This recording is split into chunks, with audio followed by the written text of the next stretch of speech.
Hey y'all, it's your girl Hair by Kellz. You can follow me on my social media. That's Hair by _Kellz. Also, we're located right now in Hopewell, Virginia, so hit me up. And also, we're on the Buzz Show. Okay? It's your boy Dead Money KD, and you are now in tune with the Buzz Show. We on the Buzz Show today. Welcome to the Buzz Show.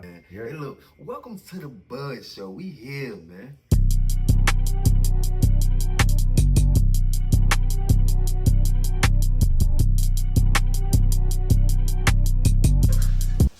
Already. So how you doing today? I'm doing good. What's up, y'all? So pretty much like how I like to start this off, I like to jump straight into it. So tell me about the younger Kel, like where you grew up at and how it shaped your environment to who you are today.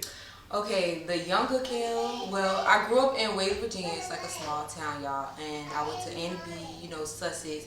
Most of y'all that's down there, y'all familiar with that. I would say the younger me was very shy and like quiet. Like I was always goofy, but I was just very quiet and shy. And I feel like the word says, the first shall be last and the last shall be first. So I feel like even when you're going through at a younger age, I was always like picked on or because of my size and stuff like that. And I felt like I wasn't pretty enough or I just felt down. Like I feel like when you're younger and like trying to grow up and find yourself, you just be set back and you feel like that, you just be to yourself a little bit. Yeah. And I feel like what I went through made me who I was today. So yeah. So pretty much all of that kind of shaped the person you are today. Yeah. So tell me, about the moment you first fell in love with as far as hairstyling or cosmetology. Like, what did you see, feel, or experience that made you know, like, that was your calling? I feel like, for real, y'all, I really felt like God, like, pushed me towards, doing hair. I didn't have a passion for it at first because my sister was doing it. She was doing my hair and stuff. So I had felt the love for it because I liked to get my hair done. I like the makeup.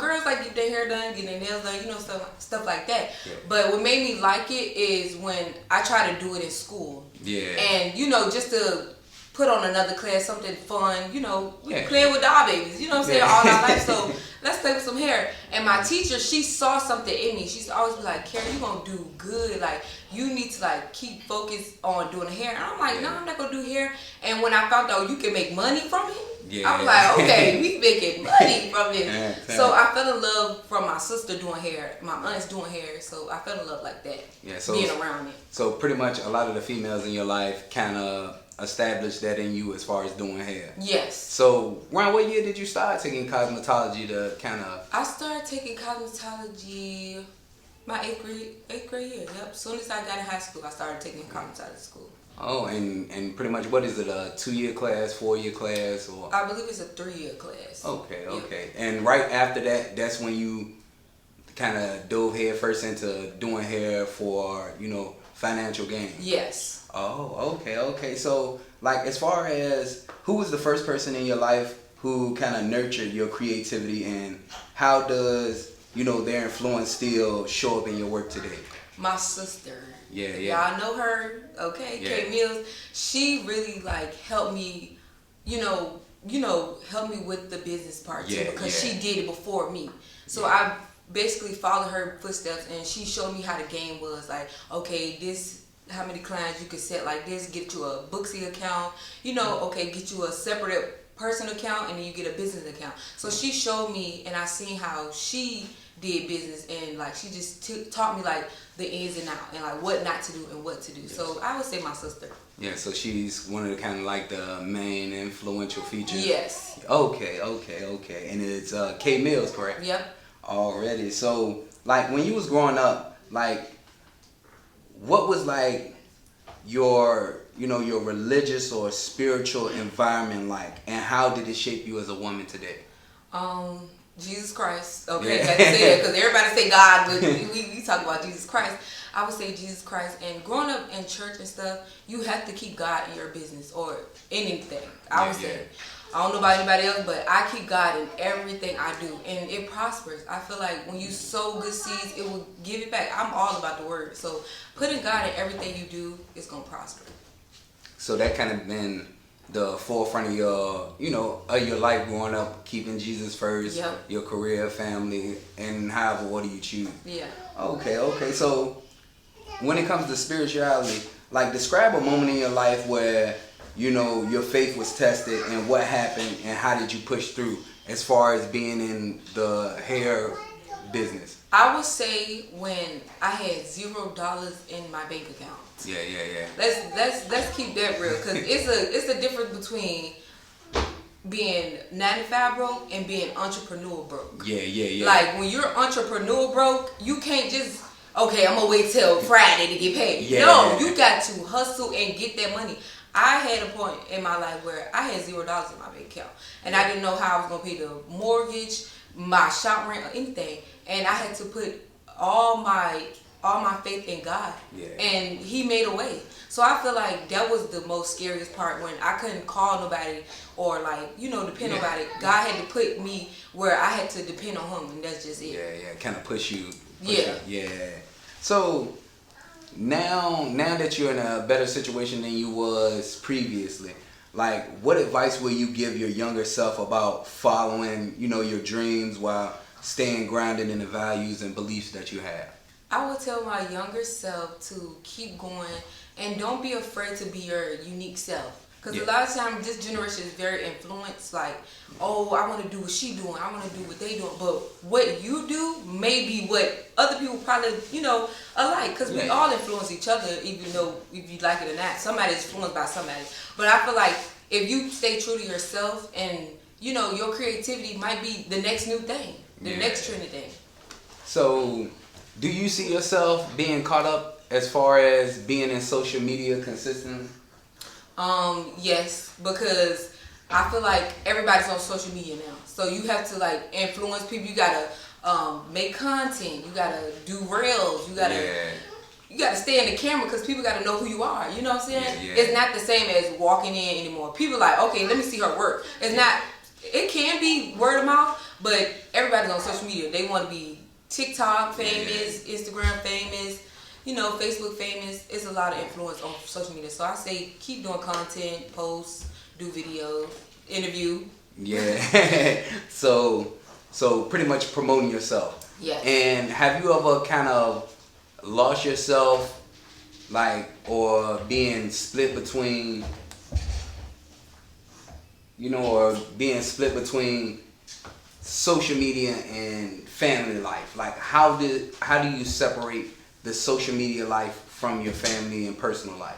Learning balance, because I was always at work and working too much. Mm-hmm. It stopped me from enjoying time with my son, enjoying time with my husband. I would be exhausted, and you don't want to be exhausted. So I would say balance yourself, and when you're your own boss, set time. Okay, I would do hair Monday through Thursday. I'm not gonna do hair Friday through Saturday or Sunday. You know what I'm saying? So balance yourself.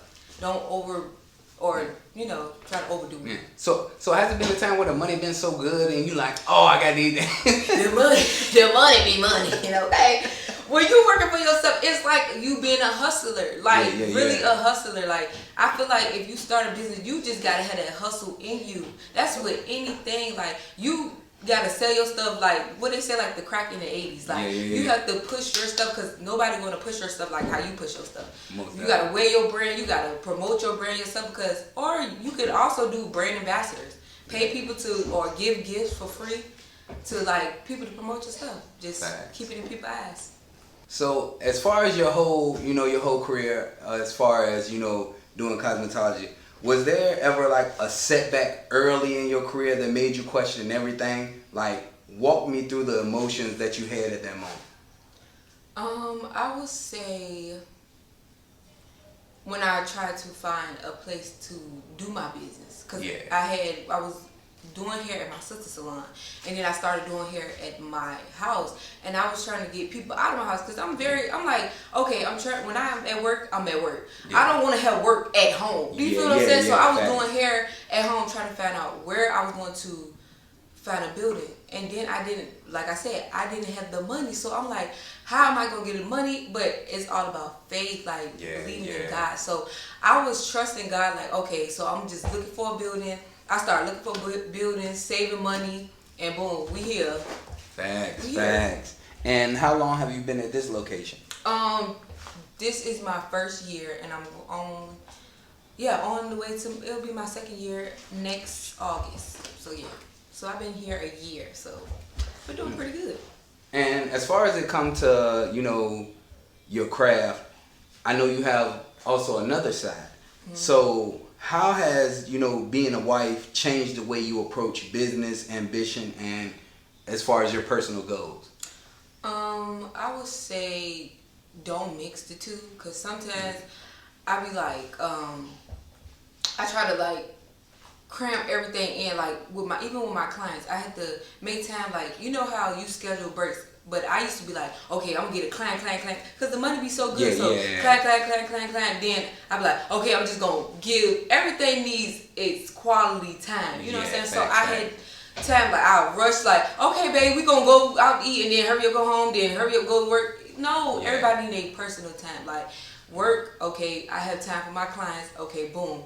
I'm gonna stop at 6 p.m. and then enjoy time with my husband. Have time to cook, have time to clean, and enjoy time with my husband. So I feel like time is everything to like really, you know, be a wife, be a mom.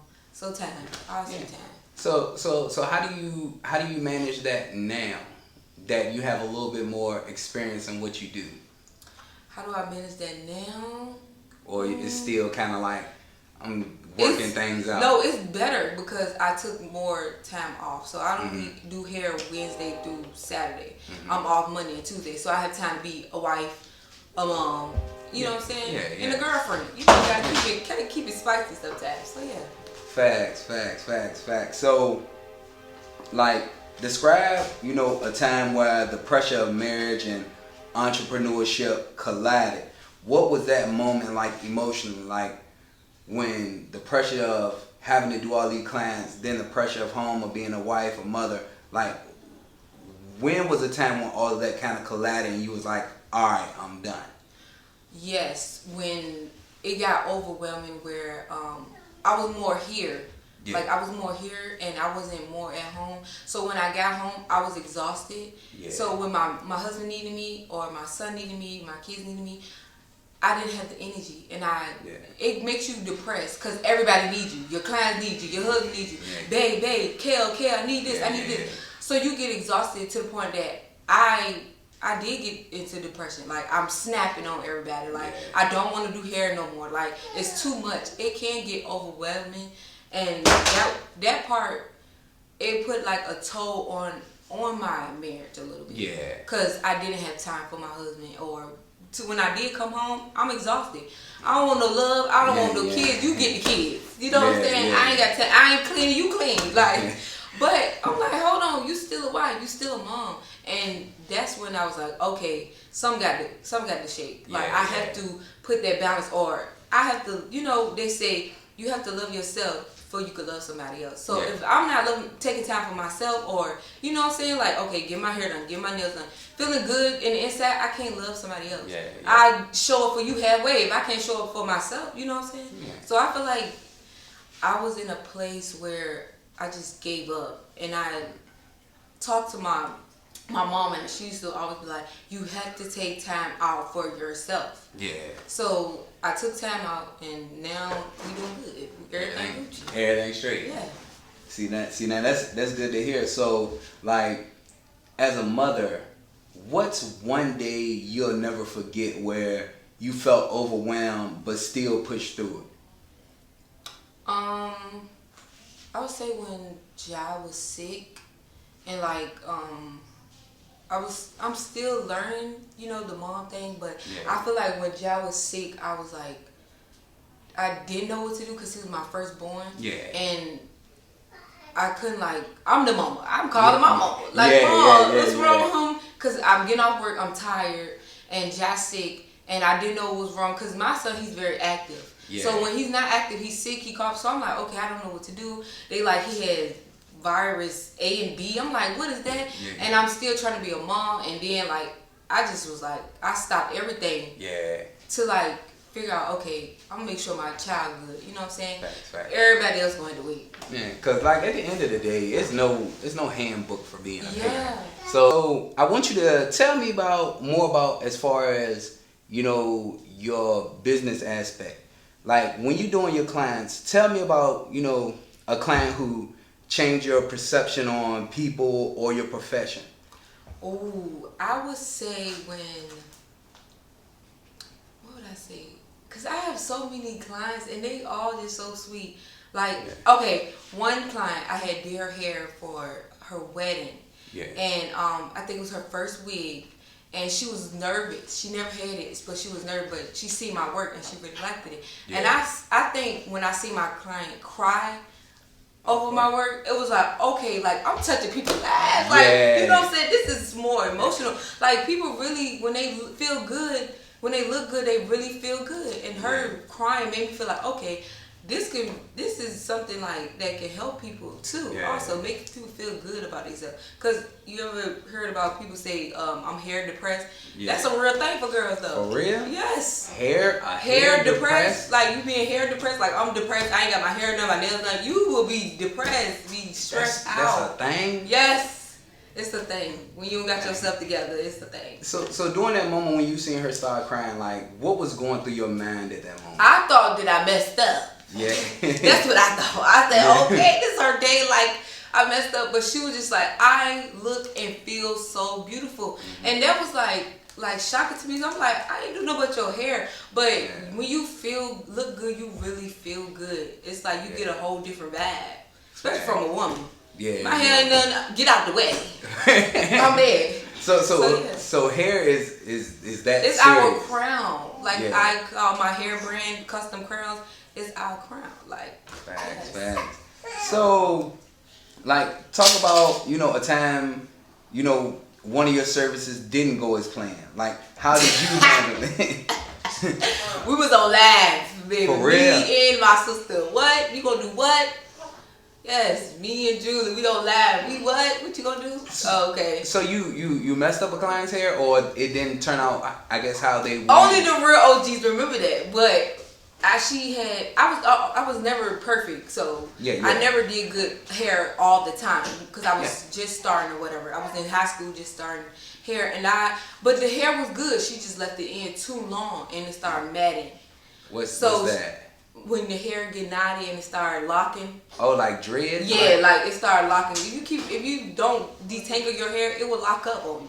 Oh, for real? So yes, it would. So it had locked up, and she said I messed up her hair and all this and all that.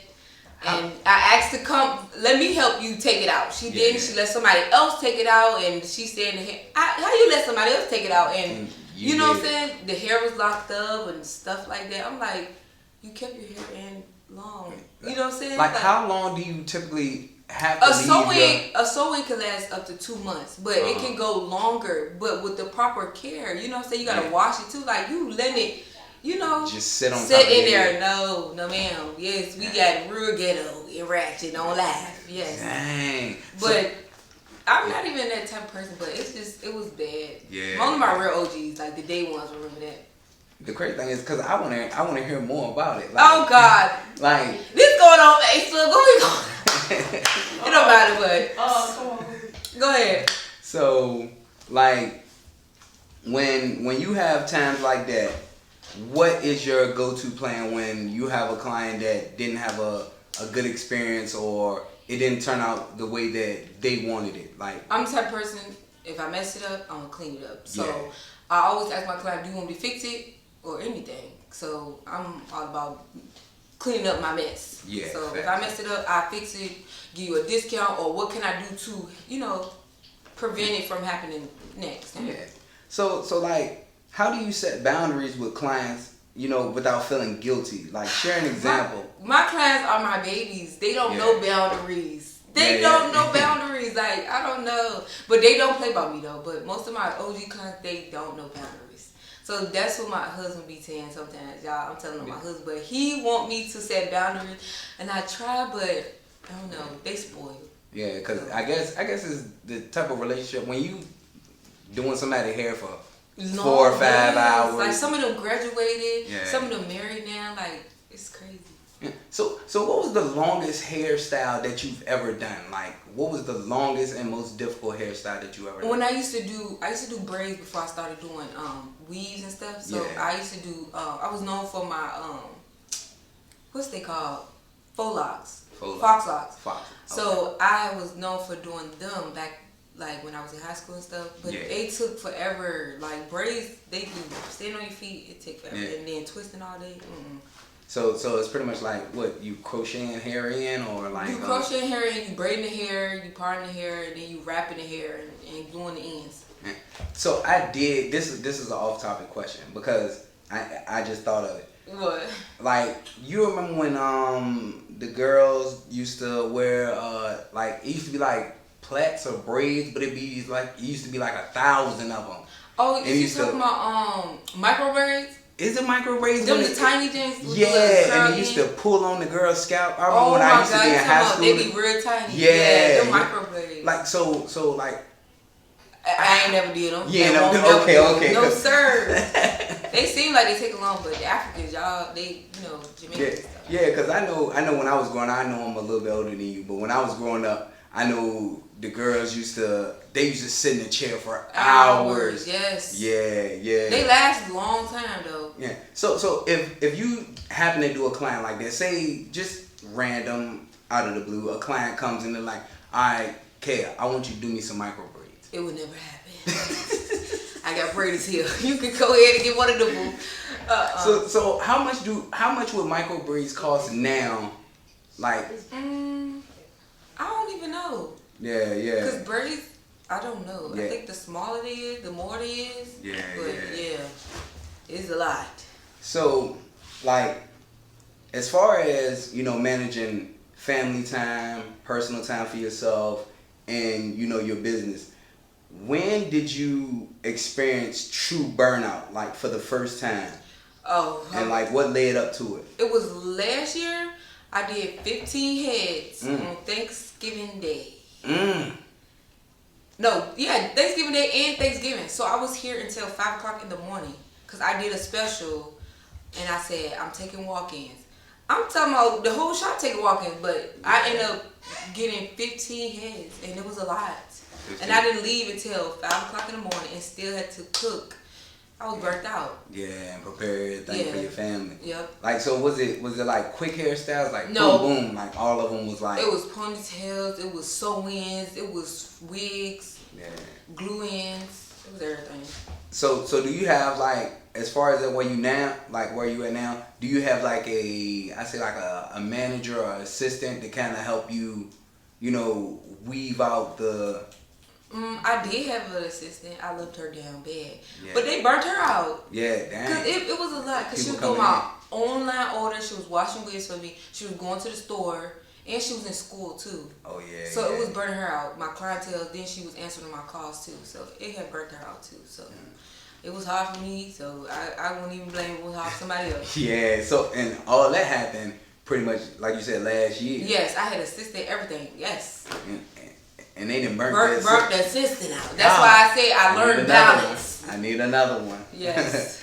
Facts. So, like, when you make those decisions, like, what's the hardest financial or business decision you ever made, and how, did it weigh on you with your family and your faith? I would say trying to manage your money, cause the money be really good, but you gotta know how to manage it. Yeah. Like, I messed up money so many times. I'm talking about 30,000, 50,000, just trying to sell hair and like flip it, but then want to buy and splurge. So you gotta know, you have to learn how to pay yourself. So it's just all in your numbers, and I would say learn how to manage your money and don't put all your money in one pot. Yeah. So yeah. Nice. And I don't really want to change the topic too much, but I did want to ask something.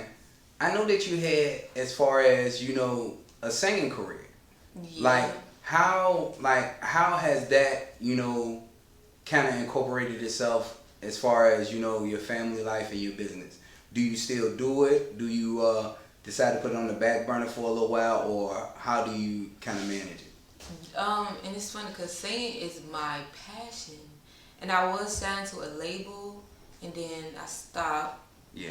And then I did my own thing. I was doing like the R&B. Then I stopped and went to the gospel. Yeah. Then I stopped, and it was my passion. So I think life, like when you enjoy doing something, but responsibilities come. Yeah, so, most definitely. Yeah. Part of being an adult. I completely understand. Do you see yourself getting back into it or? Yeah. I feel like I should, even though I really want to, but I guess I see where the Lord take me. Yeah. Certain kind of little sacrifices you gotta make. Understand. So, tell me about a major change or system you implemented that completely transformed your work life. Like, if I can kind of put it in layman's term, like what have you done now that you didn't do in the past that kind of branched your whole operation out more? I stopped listening to what others think of me. Because I was always the type, like, what you think? Or try to get validation from others. Like, you think I should do this? Being scary and like, should I do? Like, asking people, like, no, you want to do it, do it. Facts. Just do it. Do it. It may be good, it may be bad. Yeah. So, just do it. I feel like just do it. And, like, just do it. And, and I understand that because, like, as far as coming from, a person that doing something they enjoy doing, like, sometimes it is nerve-wracking. Yeah. Because when you jump out there, I'm going to keep it 100 with you. When you jump out there, you going to want all your stuff to be top notch. Yeah. You going to like, all right, when I jump out here, I want the lights, I want the glam, I want it like that. But at the end of the day, it don't turn out like that. Don't. And when you have a dream or something that you're passionate about, I interviewed a lot of people, and it all comes down to the same thing. You have to just do it. Yep. You just gotta, don't sit and wait for Monday. Don't sit and wait for the beginning of the year. You gotta, even if it's a Tuesday night at 7:15 p.m., you just gotta do it. And I completely understand, where you're coming from with that. And like, I know you said you sold products. Like, what are some of the products that you currently are selling? Well, I'm currently selling my hair products, so that's lace glue, mousse, all that, and I'm selling hair. But I used to sell hot tools. I used to sell crimps, flat ends, hot combs, everything. I'm selling it all.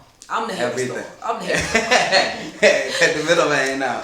Okay. So, like, as far as having a gift and having a skill and a talent, other people may have the same skill and the same talent. Yep. Like, have you ever came across a situation where, another salon or another, cosmetology person kind of overstep their boundaries a little bit?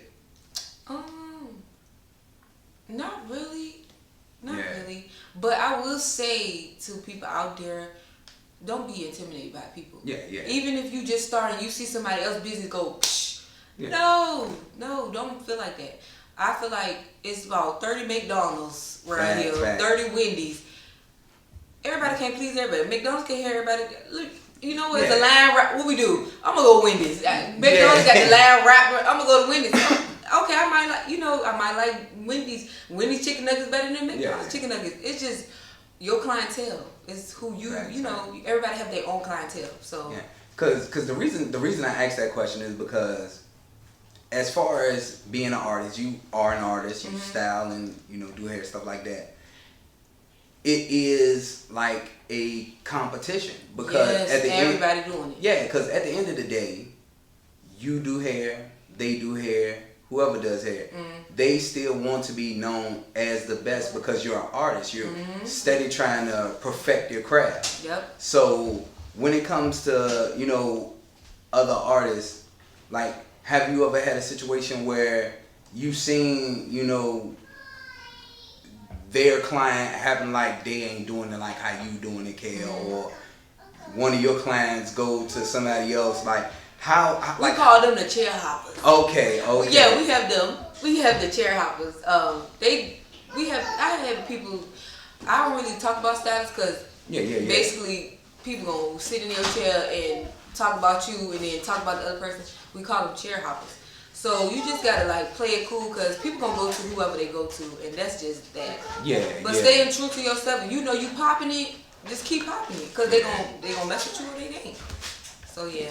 So what was the longest distance you had someone actually come travel to get their hair done? I had somebody come from Spain. I was From shocked. Spain? From Spain. She was in the military and she heard about me and she came. She traveled down from Spain. I believe it's Spain. It's Spain. Yeah. England, something like that. Spain. I had her come fly from Spain. She heard about me and she came because her people was living down here, but she heard from me. She heard about me from her people, so she flew down here. And she was like, I heard you do good. I want to try you out. So I was shocked. Yeah. I had people come. I got a client now that drive 3 hours away from North Carolina. So faithfully. Yeah. So how was that experience when you found out like where she was from, and how did that that style, like how did she get her hair and stuff like that? She loved it. She had got a wig from me, and she had got I think it was like Burmese curly or something like that.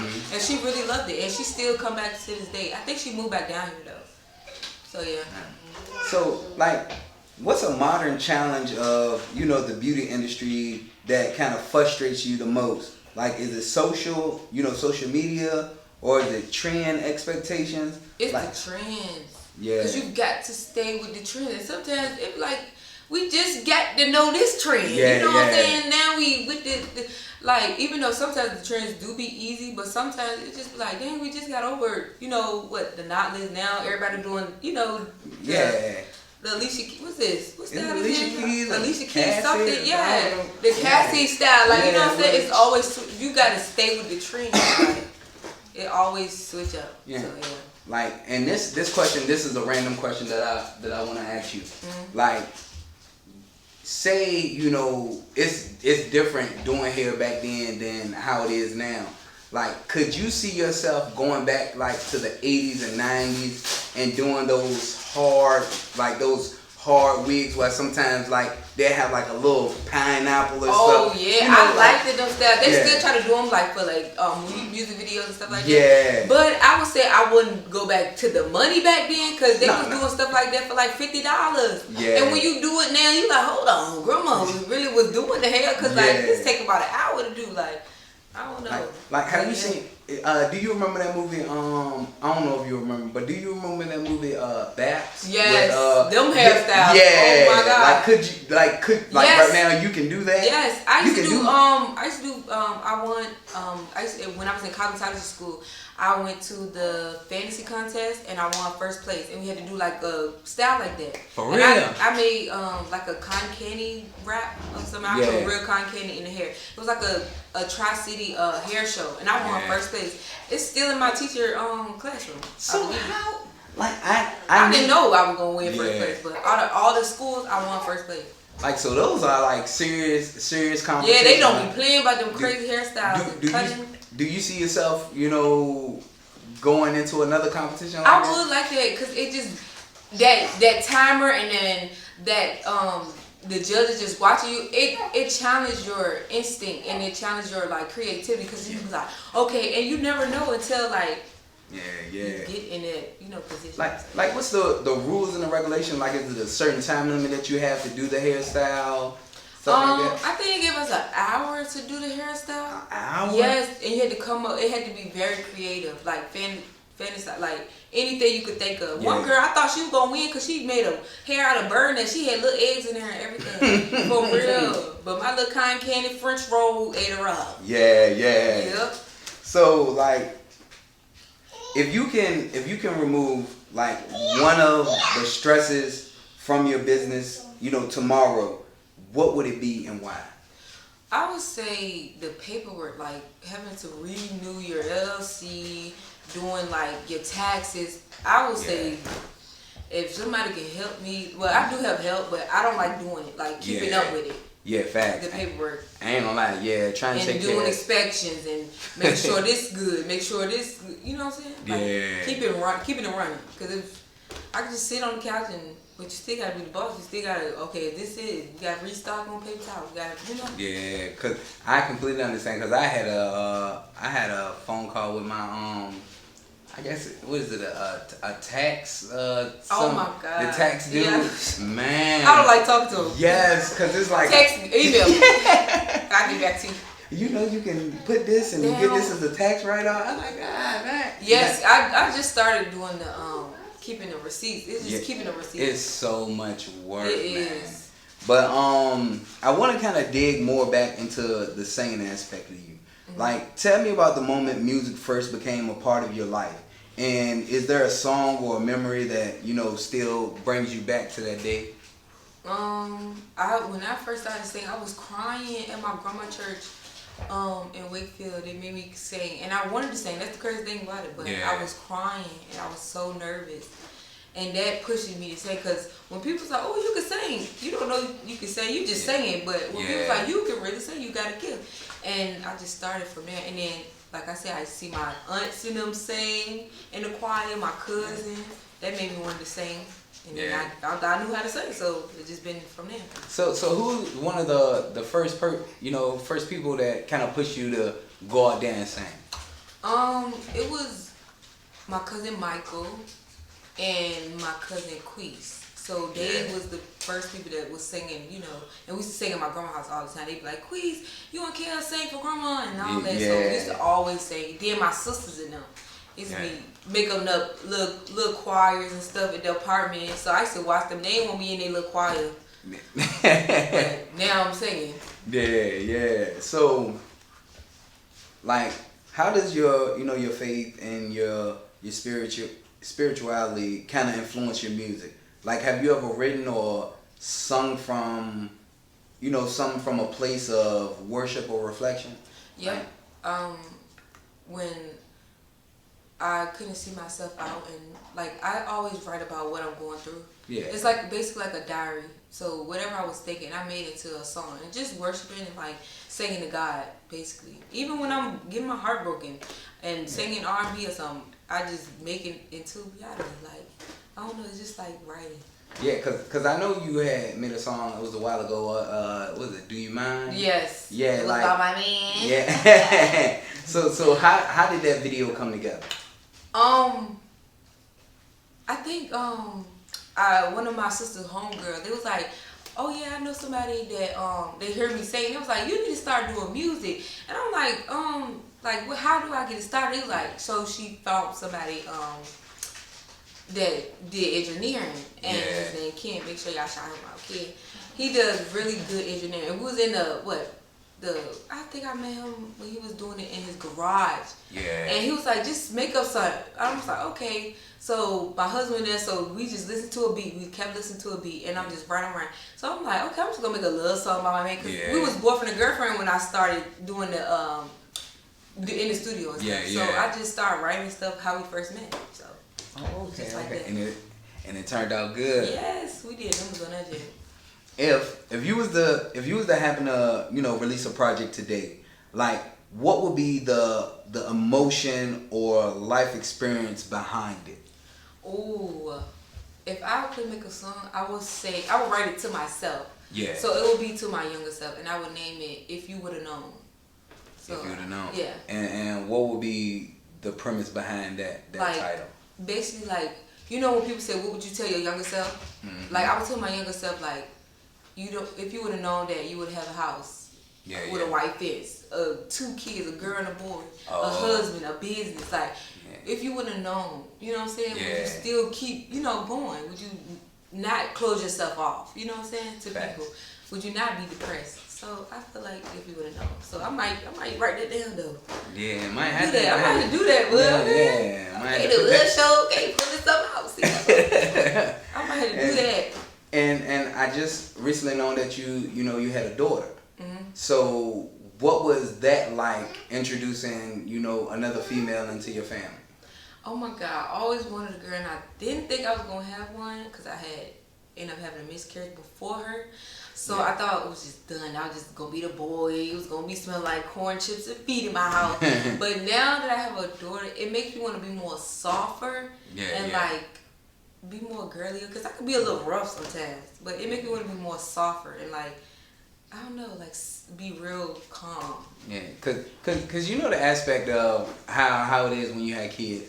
the daughter kind of clings more to the father and the son kind of clings more to the mother. Do you think that it's the opposite? You think it's the opposite? I think when she grew up, she might go to, but my son is a daddy's boy. Like he loves his dad, and promise she just me for right now. I think. Yeah. So do y'all think? So not as far as y'all, but do you think that she'll kind of follow in the footsteps that you're currently in? Like I as think far as doing with the everything? singing part, cause when I say to her, she'll try to be like, "Ooh, no," it's like try to follow my mouth and stuff like that. So I feel like singing. I don't know. She might do hair though. She always in here with me, so she might do hair. Would that be something that you'll install in her, or is that something you'll give her the option to be able to do? No, I always want my kids to like follow what they want to do. I never want to push nothing on them. Make them do. You need to do this. You need to play basketball. What you want to do? Like explore. Like be yourself. Like whatever they want to do, I support them. It got to be good though. I ain't doing nothing crazy. I ain't supporting nothing crazy. But, say you ain't supporting nothing crazy. I ain't supporting nothing crazy. But yeah, I support whatever they want to do. Yeah. So did you plan on having, your kids in that order, a son, then a daughter, or was you expecting a daughter and then a son? I wanted a son first. No, I wanted a girl first. Yeah. But I'm happy that I do have a son, so he could be like the protector. So yeah. Yeah. So boy, girl, thank God. So is there any more that you plan on having in the future, or is that on the back burner for now? Yeah, that's the back burner right now. Yeah. You said that one quick. Yeah, that's on the back burner. So like, what's a dream you still haven't, spoken out loud? Like something for your family, career, or music?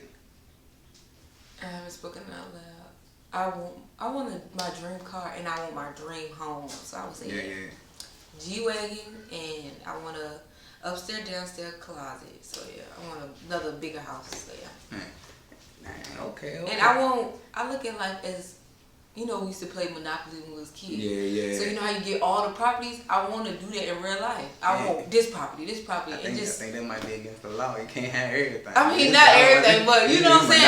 Like, I want to play life like Monopoly. Like, when we used to play Monopoly all the time, it's just like, okay, it's that easy. You just got to have the money. You feel what I'm saying? Like, you can buy this property, and then whoever want to rent that property got to pay you. Like, it's all a game, for real. Yeah, it is. It's all a game. It is. So, yeah. So, like, as far as I want to kind of dive a little bit into your social media, like, I see that when you post on social media, you kind of have a wide range of things that you post about family, your career, different funny moments. Like, what is some of the main things that you do like posting on your social media platform? I love to post about my family. Because I love to be a mom. Like, I just love that mom life. And I do like doing funny content. Because I'm goofy. Like, I love to laugh. I love to laugh. Yeah. Like, I love to do, stuff with my family and, like, funny stuff. And what's some of the other stuff that you want to kind of do to kind of push yourself out there, to kind of get yourself out of that comfort zone? I always wanted to do a big toy drive. Like, I'm talking about pop the whole trunk open and I'm giving out toys and stuff. Yeah. I always want to give. I love to give back. So I want to do that. Yeah. So in the future, Because I know something crazy. I know earlier in this year, during the summertime, you had something, then you the book bag drive. It was the book bag? Like the school drive. Yep. And how did that end up? I was shocked. I had 50 book bags. I don't know. I wish I would have had more, because we like sold out. We had snacks, we had food, we had like little juices for the kids, candy bags. People was donating, and we still had to go to the store and get more bags. So we ended up selling 50 book bags. I'm not selling, giving out. We ain't selling none, y'all. We ended up giving out 50 book bags. But we like to do stuff for the community. I love to give back. So, I feel like when you give back, it'll just come back in return. Yeah, real shit. Yep. Like, so what's the next thing that's, for Kel? Like, what's something that you got up your sleeve next that you ain't let anybody in on? Say, but it's crazy. It is. Yeah. Man, can I at least get now you got me kind of. It's can crazy I get a hint? for real. Give me like the last letter or something. Like what's store. That's it. You about to open up a Walmart? Kel about to sell everything. Just know it's just know a store. Yeah. But I can't tell you what kind of store. Oh, alright. Just, So that's the goal. is a business. Yeah. And would that be a part of this business, or would that be its own separate entity? Yeah, separate. It's something completely different from hair. Yeah. Oh, I want to know now. I mean, I can tell you. No. I'll let it pop out. Yeah. But so when how could I put it? As far as next year, the same time today next year, what do you picture yourself seeing or doing different? I would say, what can I say? I don't know if I would do anything different. I would say I would open up more. Yeah. Because I would like to network more, because you never know. Like, to get to your next could be like the person next to you. Like, because I'm very to myself. I go home, go to church, go to work. I feel like branching out more, getting to know people, go to, meet up with some different people, network. I feel like networking more. Yeah. So what do you do now as far as networking? Like, that you believe that you could be doing better? I think I could collab more. Yeah. I don't collab with nobody. I just me, myself, and I. Yeah. I feel like I would do collabs with other stylists. I want to do that, like collab with them. And what will be one of the stylists that you can see yourself collaborating with? I would say, I don't know. I really don't know. Oh, I would say my baby, Tappy Tap. I really like her work too. Tappy Tap. I mean, she know who she is. Tappy Tap. She do Yeah. hair and stuff too. I would like to collab with her, do like content and stuff. Okay. It was crazy because she was my client at first, Yeah. and now she's doing hair. Oh, for real? That's Yep. crazy. So, like, as far as when it comes to cosmetology, like, how do y'all collab? Like, cause if you're doing a client's hair, obviously the client just want one person doing their hair. But how does a collab work with two hairstylists? I feel like we could do like something like, like around school time when they go back to school, we could do like something together, or I'll probably reach out to her. Yeah. But I feel like we could do something like with school or with the girls here too. Like something with school, like the back school. Yeah. Like how we did with the drive, like give out some, or like Yeah. we did last year. Me and the girls, we donated like hair. We bought a gift for like 2 people, I believe. It was for a little girl, and it was for a lady that had lost her son. We gave her a blanket with her son, and we did her nails, her makeup, everything for free. So that could be like a collaboration with everybody. Okay. That was good. Yeah. It really touched her though. So yeah, that was good. The person that y'all actually did it for. Yep. Yeah, cause I was thinking about the collab, like as far as like how some barbers that have like a free hair. Yeah, do something in the community type. Yeah. So that's something that you see yourself kind of doing in the future, collabing with different hairstyles. Yeah. I would like to do that. Yeah.